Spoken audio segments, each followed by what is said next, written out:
잠언 22장 17절부터 29절까지 교독하겠습니다. 잠언 22장 17절부터 29절, 17절부터 교독합니다. 너는 귀를 기울여 지혜 있는 자의 말씀을 들으며 내 지식에 마음을 둘지어다.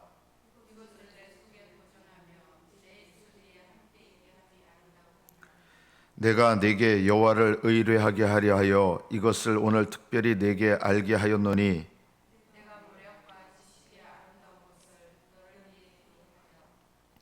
네가 진리의 확실한 말씀을 깨닫게 하며 또 너를 보내는 자에게 진리의 말씀으로 화답하게 하려 함이 아니냐.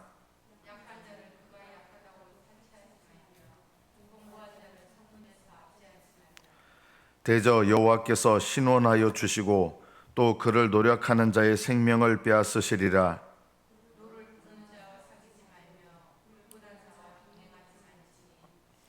그의 행위를 본받아 내 영혼을 올무에 빠뜨릴까 두려움이니라.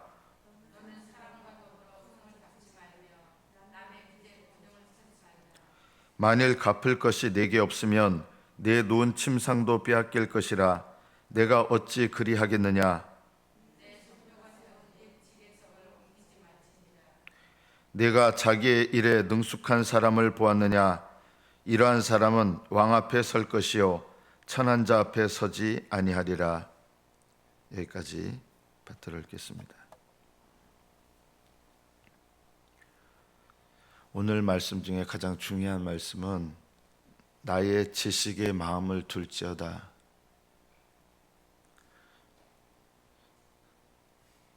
그냥 성경 본문만 보면은 나의 지식이 누구의 지식이냐면 솔로몬의 지식이라고 생각할 수 있습니다.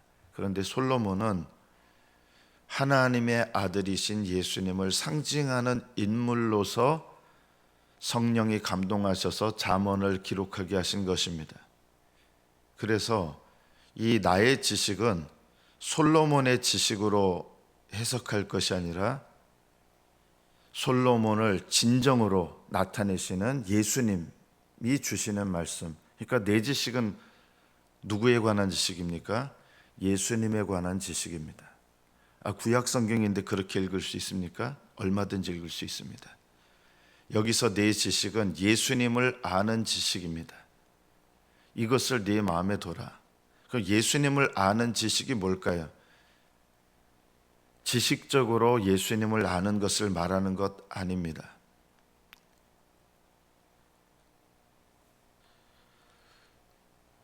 저는 신학교에서 이제 수업 시간에 이런 과목이 있었습니다. 기독론이라는 과목이 있었습니다. 예수님에 관한 모든 교리들, 성경적인 이야기들, 그것을 총망라해서 그리스도이신 예수님에 관한 수업을 들었습니다. 이제 그 수업을 들으면서 이제 그 당시의 느낌이 이것이었습니다. 예수님에 관한 지식은 다 망라해서 얘기하는데 예수님에 대한 지식은 많은데 예수님을 아는 지식은 없다. 여기서 지식이라는 말은 예수님에 관해서 아는 것을 말하는 것이 아닙니다. 성경이 말씀하는 지식은 항상 경험적인 관계, 친밀한 관계 속에서 그 대상을 알게 되는 것을 말합니다. 이것이 예수님을 아는 지식입니다. 예수님을 아는 지식은 예수님과 인격적인 경험, 인격적인 교제, 인격적인 친밀함 속에서 예수님을 경험해서 아는 것이 예수님을 아는 지식입니다. 이것이 네 속에 있어야 된다. 내 지식에 마음을 둬라. 이러려면 귀를 기울여 지혜 있는 자의 말씀을 들어야 된다. 여러분이 예수님을 인격적으로 아시려면 어떻게 하셔야 될까요? 예수님이 나에게 찾아오셔야 됩니까? 그런 일은 부활하신 예수님께서 내게 사람 부활하신 몸을 가지고 오시는 일은 없어요. 재림하실 때나 오시죠. 예수님은 어떻게 우리에게 인격적으로 찾아오십니까? 이 기록된 말씀을 통해서 찾아오시고요. 여러분이 기도할 때 성령 안에서 찾아오시는 거예요. 그래서 여러분이 예수님을 아는 지식을 가지려면 여러분이 이 두 가지에서 멀어지시면 안 됩니다. 말씀과 기도 생활에 가까워지셔야 됩니다. 그런데 또 조심해야 될 것이 있습니다. 바리새인과 서기관들은요, 말씀과 기도를 늘 가까이 했잖아요. 그런데 하나님을 몰랐어요. 그들은 날마다 기도 시간을 정해놓고 하루에 몇 번씩 기도했습니다. 그리고 서기관들보다 성경을 많이 읽었던 사람들은 없었습니다. 그들은 왜 성경을 가까이 한 것 같고 기도를 그렇게 자주 했는데 왜 하나님을 알지 못했을까요? 그것은 그들의 기도와 그들의 말씀이 종교에 속한 행위에 지나지 않았기 때문입니다. 신앙에 속한 말씀의 행위, 말씀을 읽어야 되고 신앙에 속한 기도를 해야 된다. 그렇지 않으면 오히려 기도와 말씀이 종교적인 행위가 돼서 하나님을 참으로 아는 지식에서 더 멀어지게 만들 수 있습니다. 이것이야말로 두려운 것입니다. 분명히 말씀을 가까이 하는 것 같은데 주님을 아는 지식에서 멀어집니다. 기도를 자주 하는 것 같은데 주님을 아는 지식에서 오히려 더 멀어집니다. 왜 그럴까요? 그것을 의지하고 자랑하기 때문입니다. 여러분이 말씀을 가까이 하는 것은 좋으나 그것을 의지하지 마십시오. 자랑하지 마십시오. 기도를 하는 것은 중요한데 기도하는 거 자랑하지 마십시오. 기도는 다만 가난한 자를 찾아오시는 주님의 은혜일 뿐입니다. 애통하는 자를 찾아오시는 주님의 은혜일 뿐입니다. 그래서 말씀을 읽거나 기도할 때 제일 중요한 것은 내가 하나님 앞에 어떤 중심으로 말씀을 읽고 어떤 중심으로 기도하는가, 이것이 너무 중요합니다. 바리새인과 서기관들은 종교적인 행위로서 말씀과 기도를 열심히 했습니다. 그러니까 그들은 그것을 하면 할수록 주님과 멀어졌습니다. 아이러니죠. 주님을 가까이 하는 게 말씀과 기도인데 오히려 말씀과 기도를 통해서 더욱더욱 주님과 멀어지게 됐습니다. 기도를 열심히 하면 할수록 주님과 멀어졌습니다. 말씀을 읽으면 읽을수록 주님과 멀어졌습니다. 왜 그런지 아십니까? 종교적인 행위에 빠졌기 때문입니다. 자랑이 되었기 때문입니다. 자기의 의가 되었기 때문입니다. 우리에게도 얼마든지 이런 일이 일어납니다. 어떻게 일어납니까? 여러분, 기도 생활하는 거 내가 남들보다 기도 더 열심히 한다고 결코 자랑하지 마십시오. 자랑하는 그런 기도 생활은 자기 의가 돼서 하나님을 만나지 못하게 만들어 버립니다. 내가 성경 읽는 것도 자랑하지 마십시오. 내가 주님을 위하여 봉사하는 거 자랑하지 마십시오. 주님을 위하여 섬기는 거 자랑하지 마십시오.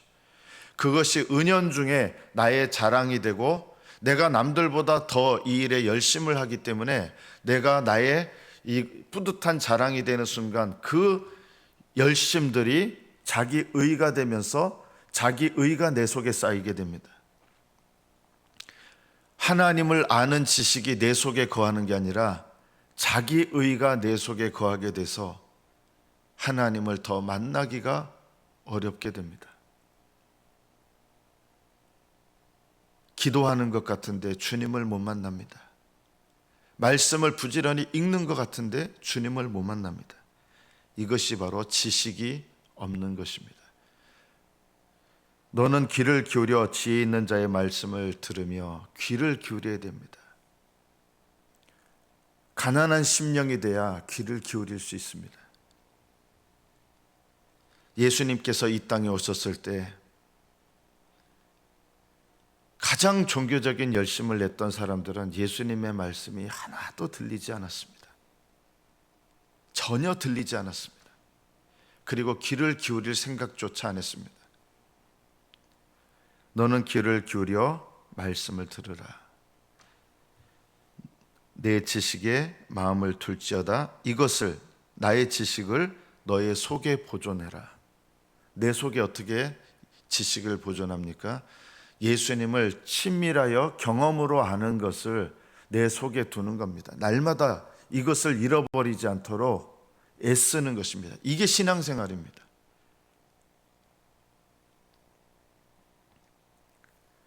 내 입술 위에 함께 있게 함이 아름답다. 너의 입술에 뭐가 함께 있는 거예요? 지식이요. 하나님을 아는 것이. 바리새인들은 하나님에 관해서 많이 가르쳤습니다. 그런데 그들의 입술에는 사실은 지식이 없었습니다. 왜요? 하나님과 친밀한 경험이 없는 사람들이 입술로 얘기한 하나님에 대해서 얘기하고, 이거는 입술에 지식이 없는 거예요. 입술에 지식이 있으려면 먼저 내 마음속에 지식이 있어야 된다.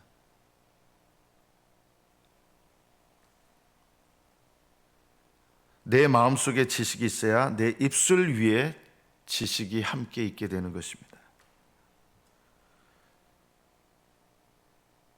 이 잠언의 말씀을 기록한 목적은 20절 뒤에 보면 너를 위하여 기록해서 네가 진리의 확실한 말씀을 깨닫게 하며 또 너를 보내는 자에게 진리의 말씀으로 화답하게 하리 함이 아니냐. 진리를 깨달으면 진리로 화답하게 됩니다.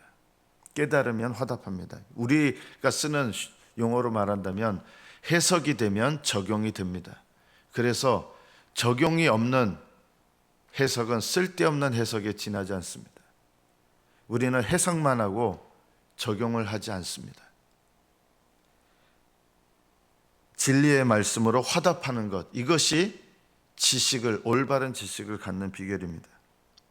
여러분은 어떤 말이나 행동이나 또는 어떤 결정을 내릴 때 어떤 상태에서 결정하십니까? 지식이 있는 상태에서 결정하십니까? 이게 무슨 말이냐면요, 지식이 있다는 말은 하나님과 친밀한 상태에 있을 때 내가 어떤 결정을 내려야 된다는 겁니다. 그렇지 않으면 어디에서 결정을 내느냐? 지식에서 나오는 결정이 아니라 내 육신에서 나오는 결정을 하게 됩니다. 그래서 여러분이 어떤 결정을 할 때 지식이 있는 상태에서 결정해야 된다.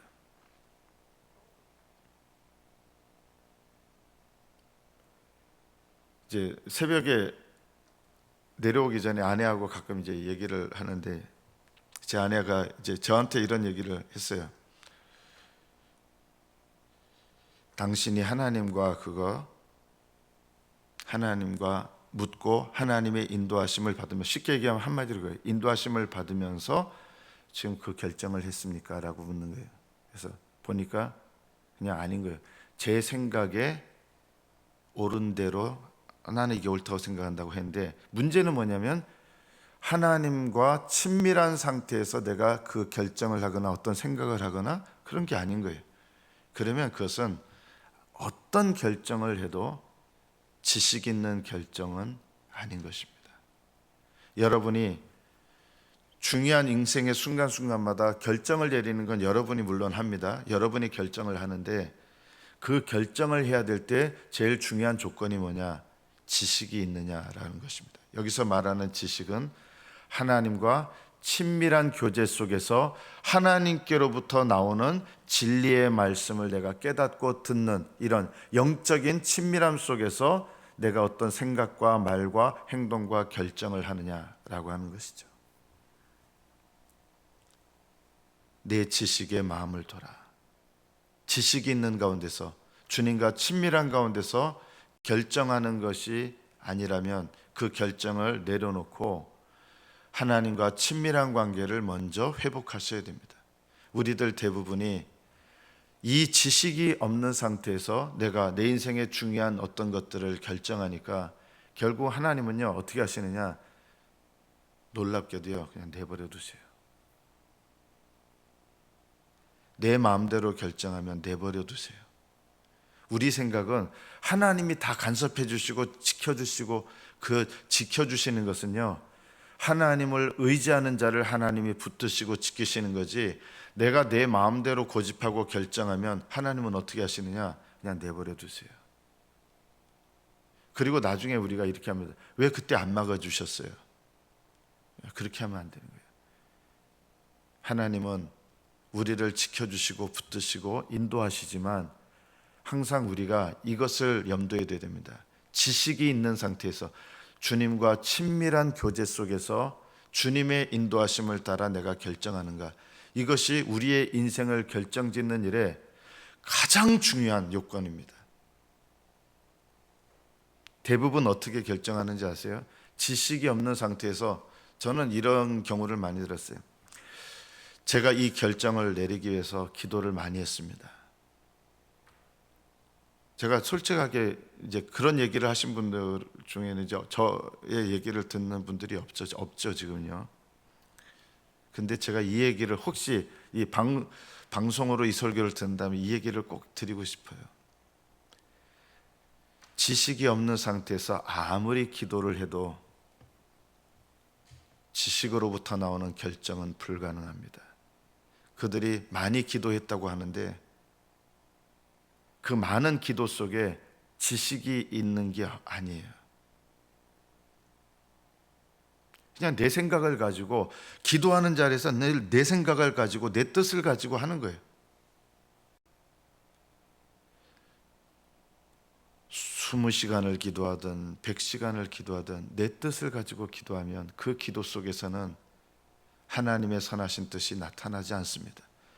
바리새인들은 기도 시간 되게 많았습니다. 하루에 보통 3번, 또 철저한 바리새인은 하루에 7번 기도했습니다. 그러나 하루에 7번씩 기도하고 했는데 그 기도 시간에 하나님의 인도하심을 받는 기도는 없었습니다. 평생을 얼마나 많이 기도했겠어요. 그런데 하나님의 인도하심을 못 받았어요. 무엇이 없었기 때문입니까? 지식이 없었기 때문입니다. 오늘 22절 말씀부터 보면 우리가 지식이 없는 상태에 있게 되는 또 하나의 중요한 이유가 있습니다.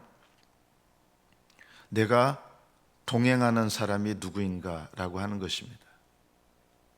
여러분과 친한 자를 살펴보십시오. 내가 하나님과 친한 사람인지 내 상태를 돌아보는 비결은 내가 친한 사람이 누구인가, 그거를 보면 내가 하나님과 친한지 알 수 있습니다. 하나님과 친한 사람은 하나님과 친한 사람과 친밀합니다.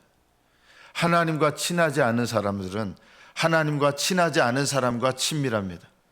하나님과 친한 사람은 누구와 함께 있을 때 마음이 편하냐? 하나님과 친밀한 사람과 함께 있을 때 마음이 편합니다. 그래서 내게 이 영적 지식이 있는가를 돌아보는 외적인 방법 중에 하나가 뭐냐면, 내가 친밀하게 동행하는 사람, 내가 친하게 지내는 사람이 누구냐라고 하는 것입니다. 24절에 보면 노를 품는 자와 사귀지 말며 울분한 자와 동행하지 마라. 노를 품는다는 게 뭘까요? 물론 말씀 그대로 보면 그냥 화를 잘 내는 사람이에요. 화를 잘 내는 사람은 아직 하나님을 아는 지식이 없다는 증거기도 해요. 거룩한 분노를 말하는 게 아니라 육신적인 혈기에서 나오는 이런 분노를 자주 하면 노를 품는 자, 그리고 분은 속에 있는 거죠. 속에 울분. 노는 밖으로 드러나는 것이고 울분은 속에 담아두는 것입니다. 하나님과 함께 있는 사람은 육신에서 나오는 노를 바라지 않고 또 마음속에 울분을 품지 않습니다. 왜요? 내 마음속에 하나님을 아는 지식, 주님을 아는 지식, 예수님을 아는 지식이 내 마음속에 있는 사람이 어떻게 내 마음속에 울분을 함께 가지고 있을 수 있습니까? 울분이 내 안에 있으면 주님을 아는 지식이 내 안에 있을 공간이 없는 거예요. 그래서 울분하는 사람과 가까이 하지 마라. 왜냐하면 그 사람은 지식이 없는 사람이기 때문입니다. 노를 바라는 것은 밖으로 드러나는 것이고 울분은 속에다 쌓아놓는 거예요. 내가 참는다 내가 참는다 하면서 울분을 쌓아놓는 것은 참는 것이 아닙니다. 화가 나는데 그 화가 나는 거를 꾹 참잖아요. 그거는 성경이 말하는 오래 참음이 아닙니다. 성경이 말하는 오래 참음은 내 속에 울분을 쌓아놓지 않습니다.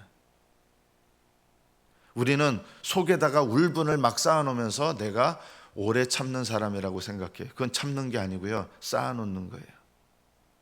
그거는 왜 참는 것 같이 느껴지느냐면 아직 덜 쌓여서 그럴 뿐이죠.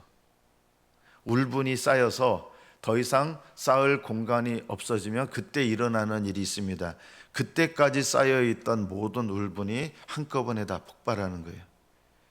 내가 여태까지 참아왔는데 막 이렇게 하지만 사실은 참아온 게 아니라 울분을 쌓아놨던 거예요. 이 쌓아놓은 게 차곡차곡 쌓이다가 쌓아놓을 공간이 있거든요. 창고가. 이 창고가 감당이 안 될 때가 되면 이제 창고에서 폭발이 일어나게 되는 것입니다. 여러분은 내가 노를 품는다는 것은 언제든지 노를 바랄 준비가 되어 있는 거예요. 언제든지 노를 바랄 준비가 되어 있다는 것은 금방금방 노를 막 바라는 거예요. 나는 화를 내지만 뒤끝이 없다는 사람은 노를 품는 사람이에요. 왜 뒤끝이 없냐면 속에 울분을 쌓아두지 않고 다 그때그때마다 폭발시키는 사람이 있고, 울분을 쌓아놓고 한꺼번에 폭발시키는 사람이 있고, 둘 다 큰 차이는 없다. 내 안에 지식을 쌓아놓으려면 노를 품거나 울분을 쌓아둬서는 안 됩니다. 그래서 이런 자들과 동행하지 마라. 어쩌면 내가 그런 사람일 수 있습니다. 왜냐하면 동행한다는 것은 같으니까 동행하는 거예요. 술 친구도 같이 술 마시니까 같이 술자리 가는 거 아닙니까? 우리는 내가 친밀한 사람이 누구인가? 마음이 가난한 자와 동행하십시오. 애통하는 자와 동행하십시오. 온유한 자와 동행하십시오. 의에 줄이고 목마른 자와 동행하십시오. 마음을 청결히 하려는 자와 동행하십시오. 이것이 내가 그런 사람과 함께 같은 방향을 향해서 나가는 비결입니다. 마지막으로 오늘 26절부터 우리에게 말씀하시는 것이에요. 지식을 내 마음에 두려고 하면 내가 버려야 될 것이 있습니다. 너는 사람과 더불어 손을 잡지 마라. 여기 사람은 하나님의 뜻과 상관없는 그냥 육신적인 생각을 따르는 사람을 말하는 거예요. 안 믿는 사람이기만 한 것이 아니라 육신적인 생각을 쫓아 살아가는 사람. 사람과 더불어 손을 잡지 말라는 것은 같이 그들과 함께 하면서 직장일 하지 마라 이런 뜻이 아니에요. 손을 잡는다는 것은 뜻을 같이하여 같은 방향으로 나가지 말라는 것입니다. 누구와 손을 잡아야 됩니까? 하나님을 경외하는 자와 손을 잡으십시오.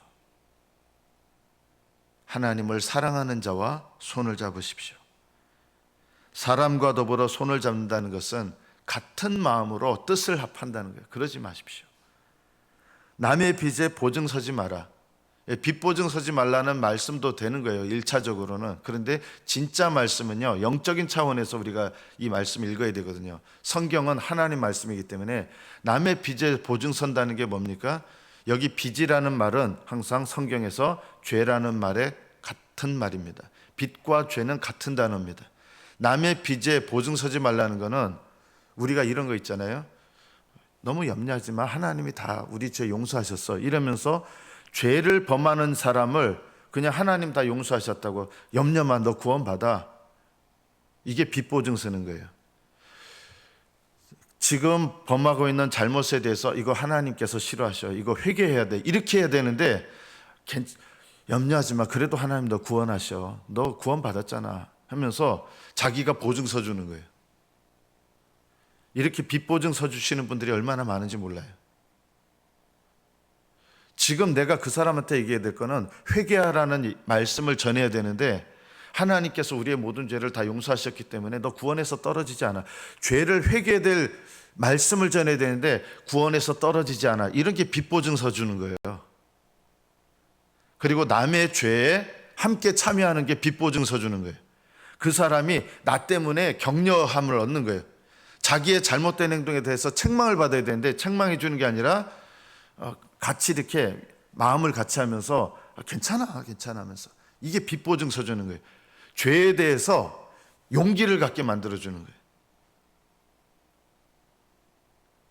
우리는 의외로 다른 사람에게 빛보증서 줍니다. 어떻게 빛보증서 줍니까?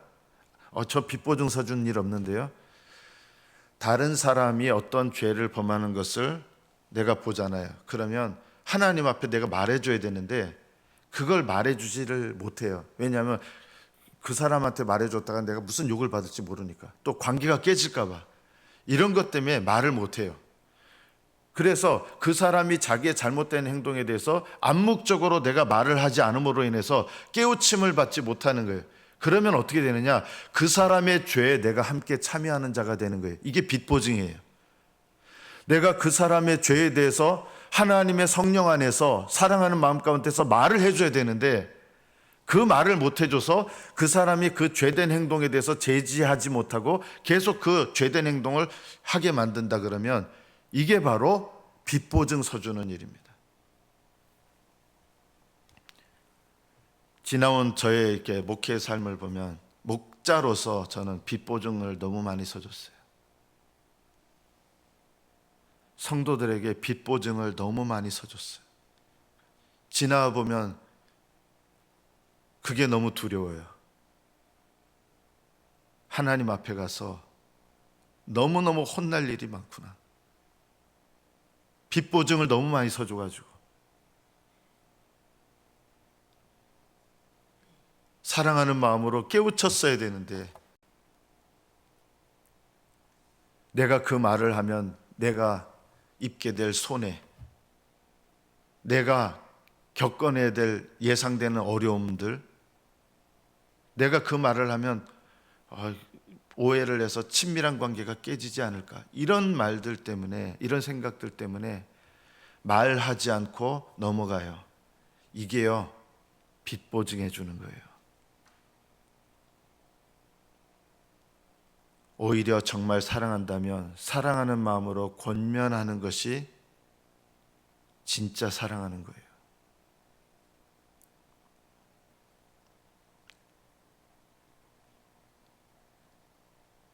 다른 사람이 죄를 범하는 것에 대해서 우리는 저는 빛보증 서준 적 없습니다 생각할지 모르지만 의외로 우리는 빛보증 많이 서줍니다. 잘못된 거 알면서도 나하고 친한 사람이라는 이유로 그냥 넘어가요. 침묵해요.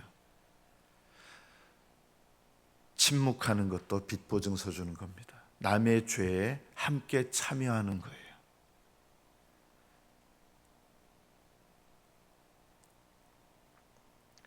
너의 선조가 세운 옛 지계석을 옮기지 마라.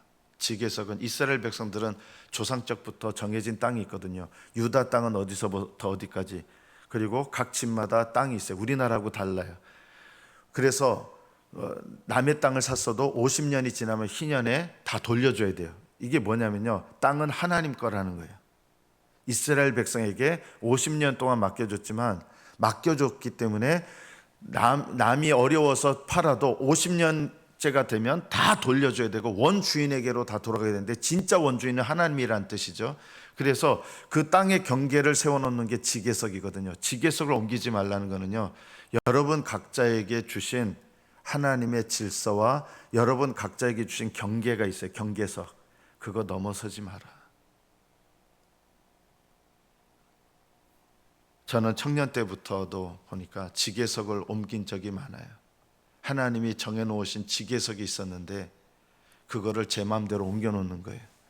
그게 무슨 말이냐면 지금 나이 먹어서 돌아보니까 하나님께서 세우신 질서에 대해서 내가 교만한 마음으로 얼마나 교만하게 행했는지 그때는 제가 옳다고 생각했어요.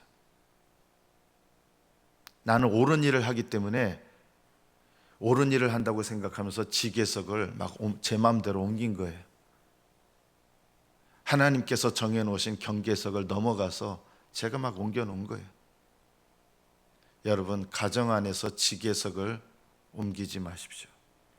여러분 가정 안에서 자녀들은 부모에 대해서, 여기도 부모님이 다 있으시고 또 자녀도 있겠지만 자녀들은 부모에 대해서 경계석을 옮겨서는 안 됩니다. 부부간에도 경계석이 있습니다. 교회에도 경계석이 있습니다. 여러분이 삶을 살아가는 일에 모든 관계 속에서 경계석이 있습니다. 하나님이 세우신 이 경계석을 여러분 마음대로 옮기지 마십시오. 세상 사람들은 우리는 내 마음대로 해도 된다. 내가 옳으면 내 마음대로 해도 된다. 그러나 하나님은 하나님이 세우신 경계석을 옮기지 마라. 여러분 가정 안에 하나님이 두신 경계석, 교회 안에, 그리고 우리나라도 마찬가지입니다. 우리나라도 새로운 대통령이 뽑혔는데 나라에 있어서도 경계석이 있습니다. 하나님께서 우리에게 두신 이 경계석을 지키면서 하나님 앞에 우리의 인생을 드리고 여러분 삶에 참 지식을 두셔서 그 지식을 따라 주님과 함께 행하시는 저와 여러분 되시기를 축복합니다. 기도하겠습니다.